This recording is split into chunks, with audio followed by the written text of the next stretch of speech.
welcome everybody today to the Carpenters Union Tax Fraud Days of Action.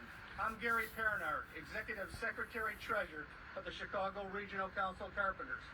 On behalf of our 30,000 union members, I'd like to thank each and every one of you for coming out today, especially our distinguished guests behind me, starting off with Attorney General Kwame Raoul, Illinois Senate President Don Harmon, Illinois House Speaker Welch, Senator Mike Hastings, and Roger Huebner, Executive Vice President of Central Illinois Builders.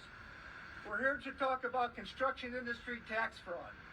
Tax fraud is a big problem across the country, and Illinois is no exception. There are too many contractors in our industry paying their employees cash and misclassifying their employees.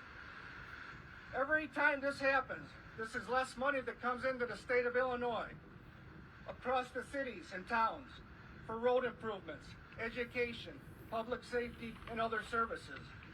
If everyone played by the rules, the state of Illinois would have an additional $186 million in their budget each and every year. Think about how many roads and bridges we could build with that money, or how many additional first responders we could hire to keep our communities safe. Tax fraud also hurts workers because they lose out on health care insurance and other essential benefits when they are paid under the table. It puts our union contractors at a huge disadvantage. It is very tough for them to compete when they bid against contractors whose labor costs are 30% lower because they cheat the system and don't classify their workers as employees. We want tax cheats to know we are working with our elected officials to crack down on this practice.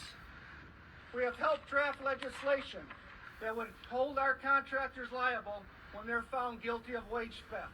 We're also working with our local governments on responsible bidder languages that would ban fraudulent contractors from bidding on publicly funded projects. Thank you to everyone who has called attention to tax fraud and helped prosecute cases. Capital projects are starting to wrap up in Illinois and across the country, and we want to make sure this work goes to contractors who play by the rules and don't cheat taxpayers. Let's stop tax fraud now. Thank you.